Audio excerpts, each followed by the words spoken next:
Hello friend, welcome back to my YouTube channel Samiksha science classes.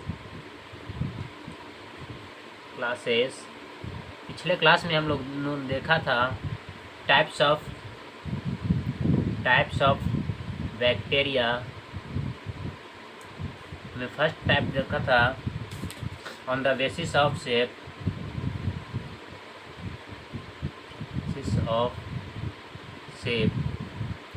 आज इसी को आगे बढ़ाएंगे और हम लोग देखेंगे second type on the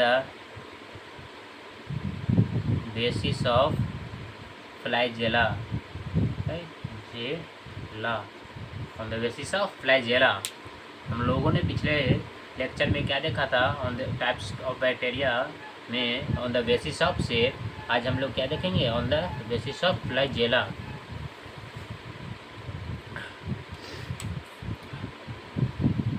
On the basis of flagella। इसमें कुछ ऐसे बैक्टीरिया होते हैं कुछ ऐसे बैक्टीरिया होते हैं जो क्या करते हैं, उनको लोकोमोशन के लिए क्या चाहिए? लोकोमोशन के समान कुछ हेयर के समान लोकोमोशन के लिए हेयर के समान रचना होती है जिसे क्या कहते हैं? हेयर के समान रचना होती है जिसे फ्लैजेला कहते हैं।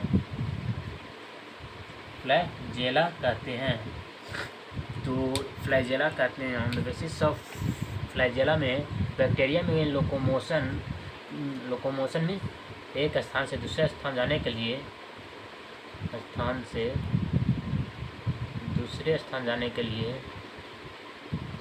लिए हेयर के समान रचना पाई जाती है जिसे क्या कहते हैं? फ्लैजेला कहते हैं। क्या कहते हैं? फ्लैजेला कहते हैं। बैक्टीरिया निम्नलिखित प्रकार के होते हैं। फ्लैजेला में जो है बैक्टीरिया वो निम्नलिखित प्रकार के होते हैं। फर्स्ट नंबर पे है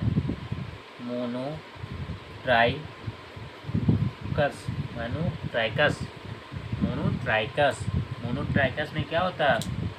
एक फ्लैजेला वाला बैक्टीरिया होता है। एक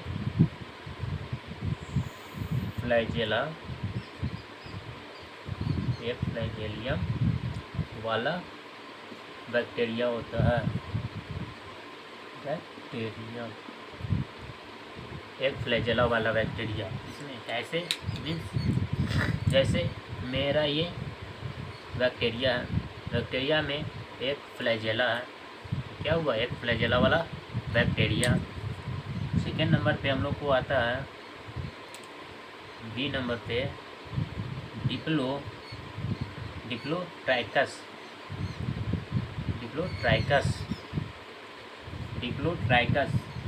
इसमें क्या होता है? डिप्लोट्राइकस में दो फ्लैजेला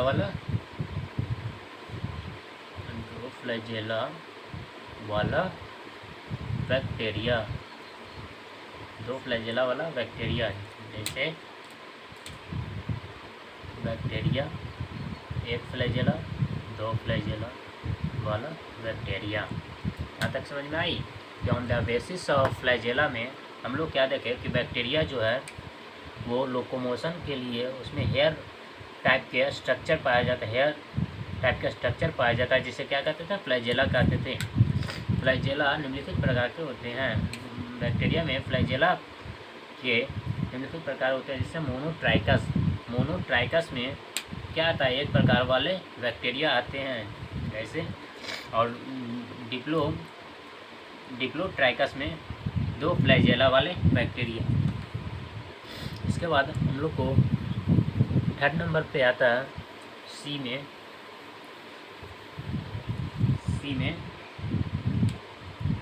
नंबर पे क्या?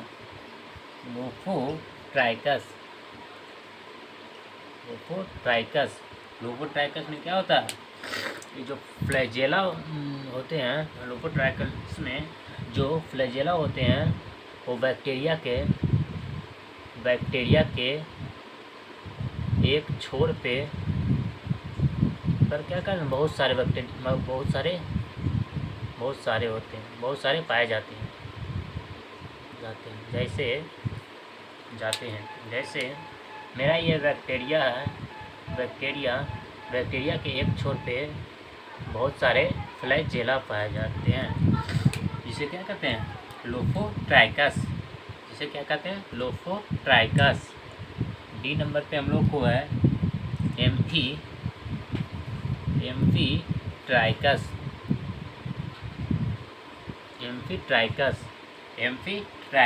जिसमें क्या होते हैं, जो बैक्टीरिया होते हैं वो दोनों छोर पर बहुत सारे पाए जाते हैं। एम्फीट्राइकस में क्या होता है, जो बैक्टीरिया होते हैं वो जो फ्लैजेला होते हैं वो बैक्टीरिया के दोनों छोर पे बहुत सारे पाए जाते हैं। फिर आता है हम लोग को डी नंबर पे पेरीट्राइकस में क्या होते हैं कि पूरे बॉडी में फ्लैजेला पाए जाते हैं, पूरे सतह पर फ्लैजेला पाए जाते हैं। जैसे पूरे सतह पे फ्लैजेला पाए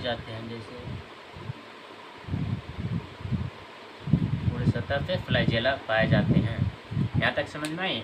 लोफोट्राइकस में हम लोग क्या देखें, लोफोट्राइकस में जो बैक्टीरिया होता है वो एक छोर पर पाए जाते हैं, बहुत सारे फ्लैजेला पाए जाते हैं। एम्फीट्राइकस बैक्टीरिया में जो फ्लैजेला होते हैं दोनों छोर पे बहुत सारे पाए जाते हैं। और पेरीट्राइकस में हम लोग को है जो पूरे बॉडी पे फ्लैजेला पाए जाते हैं, इसके बाद है आर्टीट्राइकस। क्या है, आर्टीट्राइकस एफ नंबर पे है।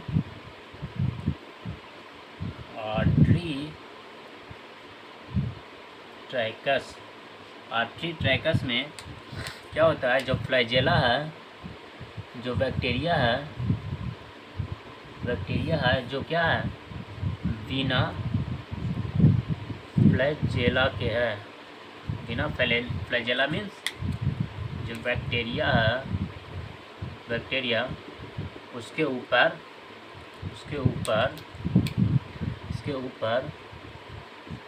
कोई भी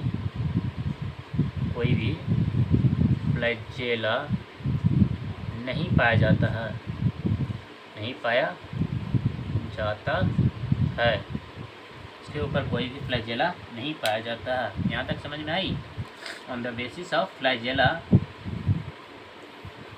हम लोग क्या देखें, on the basis of flagella में फर्स्ट नंबर पे मोनोट्राइकस, सेकंड नंबर पे डाइप्लोट्राइकस, थर्ड नंबर पे लोफोट्राइकस, फोर्थ नंबर पे एम्फीट्राइकस, फिफ्थ नंबर पे पेरीट्राइकस।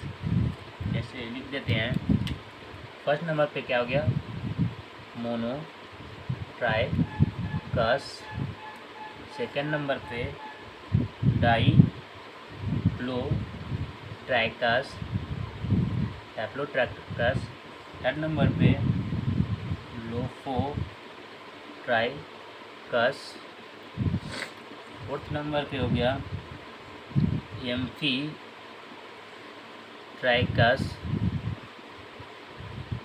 फिफ्थ नंबर पे हो गया पेरीट्राइकस और सिक्स्थ नंबर पे हो गया आर्टीट्राइकस। इसमें क्या आता है, मोनोट्राइकस में कि जो बैक्टीरिया होते हैं उस पर एक ही फ्लैजेला पाया जाता है। डिप्लोट्राइकस में बैक्टीरिया होते हैं उनके दोनों छोर पे बैक्टीरिया पाया जाता है। लोफोट्राइकस में छोर के एक इंड पर बहुत सारे बैक्टीरिया पाए जाते हैं। एम्फीट्राइकस में दोनों छोर पे बहुत सारे बैक्टीरिया पाए जाते हैं। पेरीट्राइकस में पूरे बॉडी पे बैक्टीरिया फ्लैजेला, बैक्टीरिया के पूरे बॉडी पे फ्लैजेला पाए जाते हैं। आर्टरीडायकस में के बॉडी पे फ्लैजेला नहीं पाए जाते हैं। ठीक है, यहाँ तक समझ में आ गई। इसके बाद हम लोग देखेंगे ultra structure of bacterial cell. क्या देखेंगे? Ultra structure of bacterial cell. Ultra structure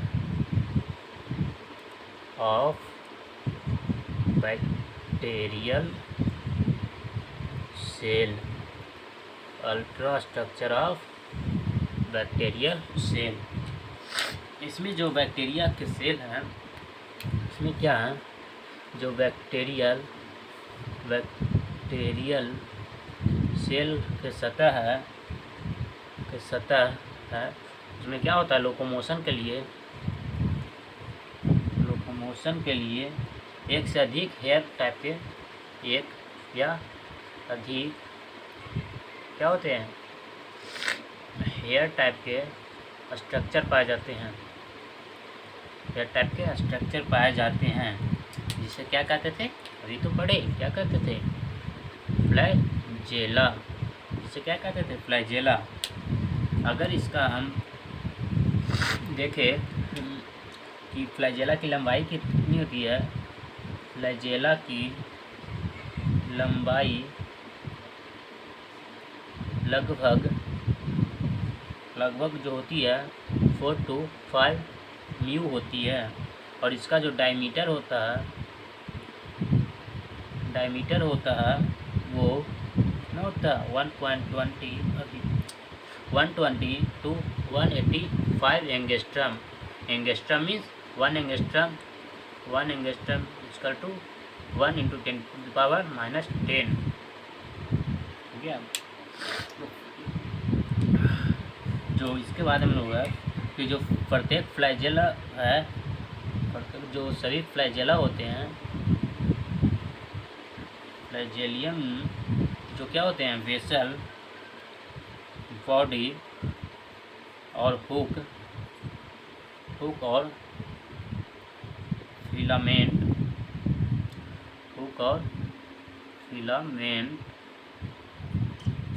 में बांटा जा सकता है।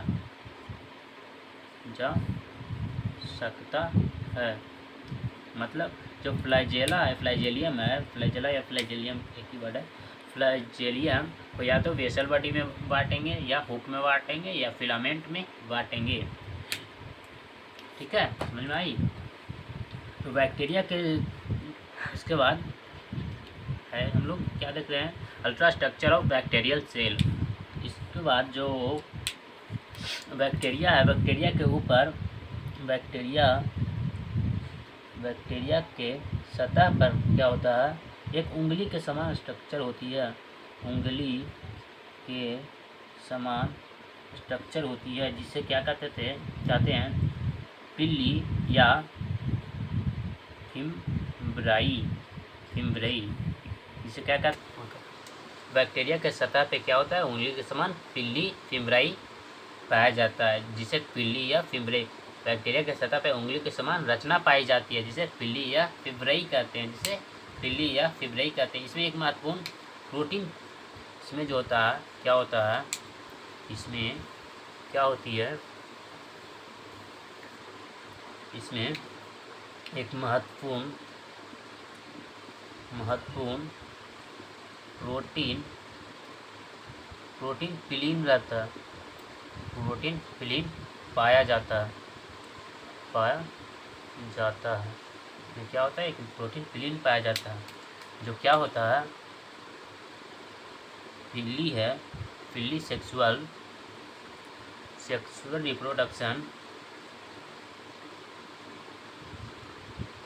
रिप्रोडक्शन के लिए आवश्यक होते हैं।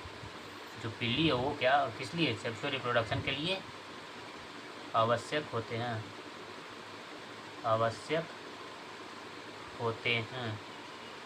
अतः इसे क्या कहते हैं, इसे पिल्ली सेक्स भी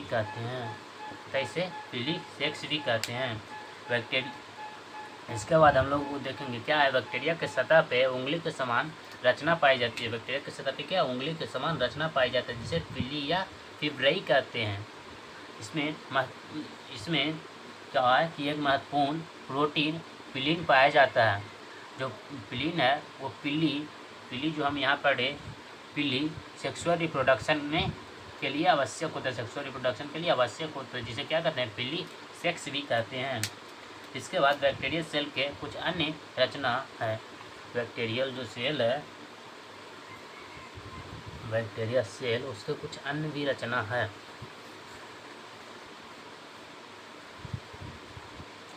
फिर आगे क्या पढ़ेंगे कि बैक्टीरिया सेल्स के कुछ अन्य रचना, जैसे फर्स्ट नंबर पे ले लिए कैप्सूल या स्लिम लेयर। कैप्सूल या स्लिम लेयर क्या होता है? कैप्सूल या स्लिम लेयर जानते हैं आप लोग? कैप्सूल या स्लिम लेयर यह क्या होता है कि बैक्टीरिया सेल का एक मोटा लेयर है, जो क्या होता है,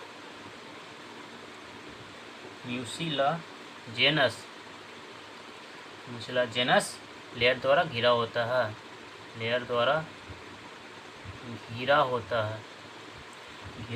है। इसी को क्या कहते हैं? स्लिम लेयर कहते हैं, या स्लिम लेयर या कैप्सूल कहते हैं। ये बना किसका होता है? ये किसका बना होता है? ये जो बना होता है वो पॉलीसैकेराइड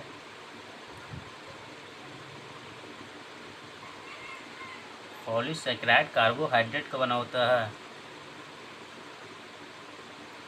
पॉलीसैकेराइड कार्बोहाइड्रेट का द्वारा बना होता है। इसके बाद है, जब यह लेयर कठोर हो जाता है,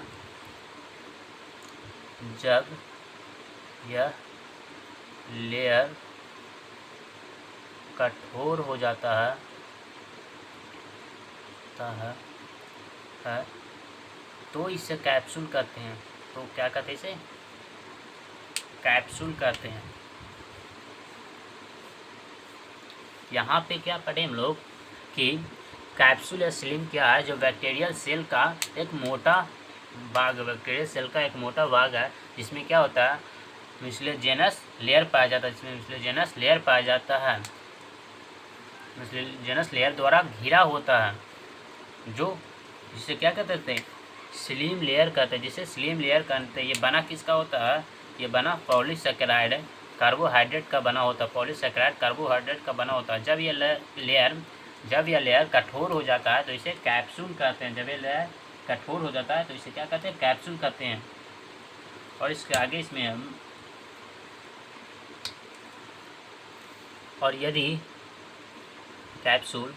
इसके बाद कैप्सूल में हम लोग पढ़ेंगे कि यदि कैप्सूल की मोटाई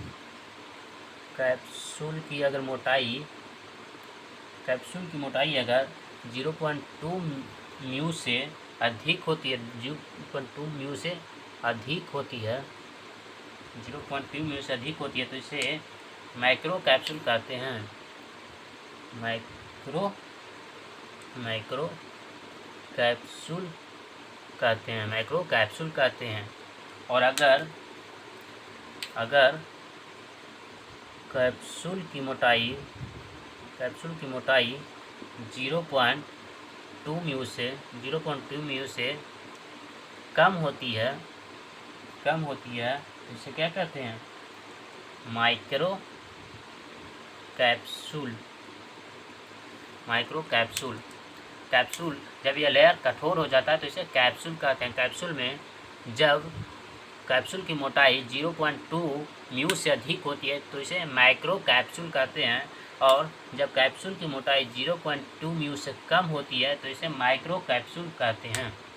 समझ में आई? कैप्सूल और स्लिम बॉडी, स्लिम लेयर जो बैक्टीरिया सेल का एक मोटा लेयर है जो म्यूसिलीजेनस लेयर द्वारा घिरा होता है, जिसे क्या कहते थे? स्लिम लेयर कहते हैं, जिसे स्लिम लेयर कहते हैं। ये बना किसका होता है? ये बना होता है पॉलीसैकेराइड कार्बोहाइड्रेट का बना होता है। ये पॉलीसैकेराइड कार्बोहाइड्रेट का बना होता है। जब यह लेयर कठोर हो जाता है, तब ये इसे क्या कहते हैं? कैप्सूल कहते हैं। और कैप्सूल की मोटाई अगर 0.2 म्यू से अधिक होती है तो इसे माइक्रो कैप्सूल, और जब कैप्सूल की मोटाई 0.2 म्यू से कम होती है तो इसे माइक्रो कैप्सूल कहते हैं। यहाँ तक समझ में आई? माइक्रो कैप्सूल कहते हैं। सेकंड नंबर पे हम लोग को है सेल वॉल। सेल वॉल का नाम तो आप लोगों ने पहले सुना ही होगा, सेल वॉल। सेकंड नंबर पे है सेल वॉल। ये क्या होता है कि कैप्सूल लेयर के नीचे एक थिक लेयर होती, एक क्या होता है? थिक मीन्स पतला और रिजिड होता है। थिक और रिजिड वॉल पाया जाता है, लेयर या वॉल पाया जाता है, जिसे क्या कहते हैं? सेल वॉल कहते हैं, जिसे सेल वॉल कहते हैं। इसका जो कंपोजिशन होता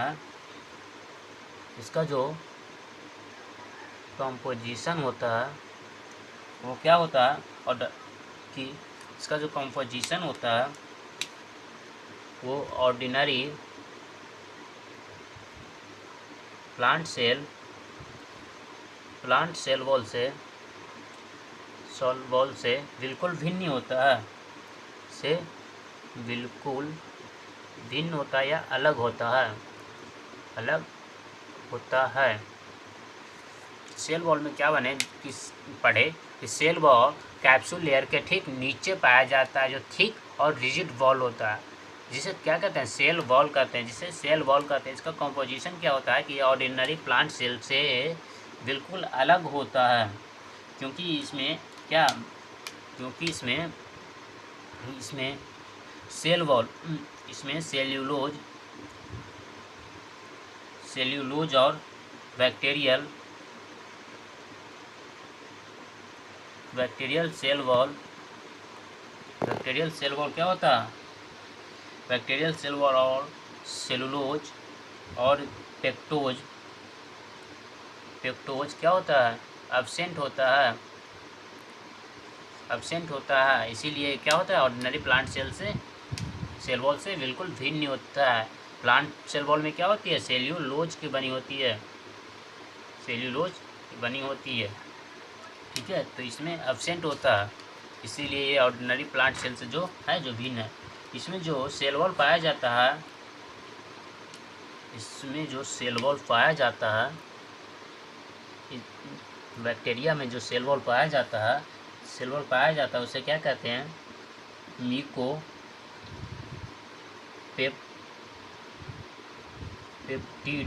से बना होता है। जो बैक्टीरिया में सेल वॉल पाया जाता है वो किससे बना होता है? म्यूकोपेप्टिड से बना होता है। जो क्या है कि दो प्रकार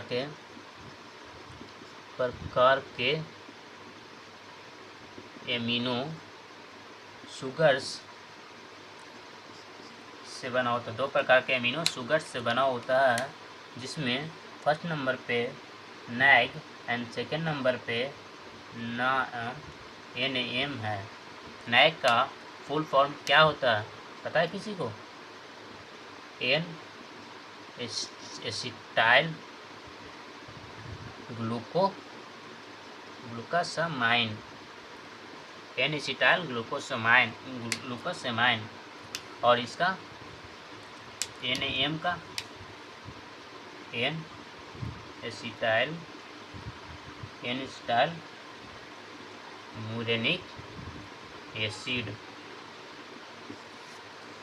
तो जो सेल वॉल है वो किसका बना होता है? म्यूकोपेप्टिड का बना होता है। म्यूकोपेप्टिड का बना होता है जो ये दो प्रकार के एमिनो शुगर का होता है, जो ये दो प्रकार के एमिनो शुगर होते हैं, जैसे नाइग और नाम। नाइग को एन एसिटाइल ग्लूकोसामाइन कहते हैं और नाइम को एन एसिटाइल म्यूरेनिक एसिड कहते हैं। इसके बाद हम लोग को थर्ड नंबर पे क्या आता है? Plasma membrane. थर्ड नंबर पे क्या पढ़ना है? प्लाज्मा मेम्ब्रेन के बारे में पढ़ना। थर्ड नंबर पे प्लाज्मा